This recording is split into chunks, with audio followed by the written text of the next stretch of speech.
क्या नाम है आपका? जी, मेरा नाम तेजस्विता है। मैं वेनेत्सिया मेडिकल यूनिवर्सिटी में स्टूडेंट हूँ 3rd ईयर की। और कल ही वापस आई हूँ मैं शाम को। मेरी फ़्लाइट जो है वो उज़्बेकिस्तान एयरवेज़ थी। तो 23 तारीख को मेरी फ़्लाइट 7 बजे यूक्रेन से कीव से टेक ऑफ हुई। तो हम अगले दिन उज़्बेकिस्तान 2 बजे पहुँचे। वहाँ मेरा 23 घंटे का लेओवर था पूरा। तो उसके बाद में पूरे दिन वहाँ उज़्बेकिस्तान में जब हम रहे, तो जब मैं होटल में पहुँची तब मुझे नेट कनेक्ट हुआ मेरे फ़ोन में। तो मैंने वहाँ पे जब पता चला हमें कि हमारे निकलते ही बाकी की सारी फ़्लाइट कैंसिल कर दी गई हैं और जो बच्चे हैं वो वहाँ एयरपोर्ट पे फंस गए हैं, यहाँ पे स्टक हो गए हैं। तो हमें बहुत अजीब लगा कि अरे हम कितने लकी हैं कि हम सही टाइम पे आ गए यहाँ तक।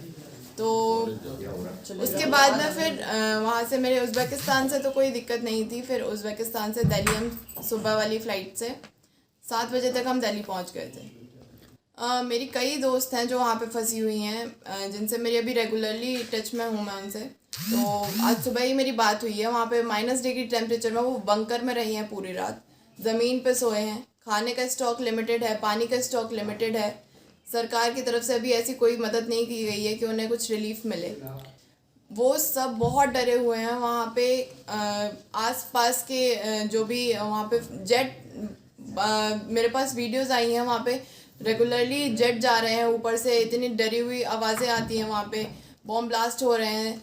और जहाँ पे मेरी जो सिटी है जहाँ मैं थी, उससे थोड़ी ही दूरी पे एक मिलिट्री बेस था जो यूक्रेन का सबसे बड़ा मिलिट्री बेस है। वहाँ पे 24 को सुबह ही सुबह बॉम्ब ब्लास्ट हुआ है, बहुत बड़ा। तो उसके बाद से हाई अलर्ट हो गया है। वहाँ सायरन बजता है, सब बच्चों को बैग पैक करके अपना रखना है, शूज़ पहन के रहना है, तुरंत उन्हें भागना रहता है, अंडरग्राउंड होना पड़ता है। बहुत ज़्यादा डर का माहौल है वहाँ पे इस टाइम। क्या नाम है आपका? जी, मेरा नाम तेजस्विता है। मैं वेनेत्सिया मेडिकल यूनिवर्सिटी में स्टूडेंट हूँ 3rd ईयर की। और कल ही वापस आई हूँ मैं शाम को। मेरी फ़्लाइट जो है वो उज़्बेकिस्तान एयरवेज़ थी। तो 23 तारीख को मेरी फ़्लाइट 7 बजे यूक्रेन से कीव से टेक ऑफ हुई। तो हम अगले दिन उज़्बेकिस्तान 2 बजे पहुँचे। वहाँ मेरा 23 घंटे का लेओवर था पूरा।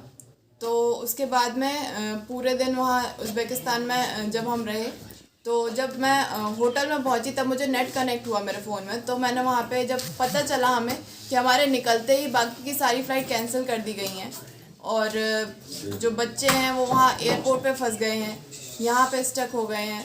तो हमें बहुत अजीब लगा कि अरे हम कितने लकी हैं कि हम सही टाइम पे आ गए यहाँ तक।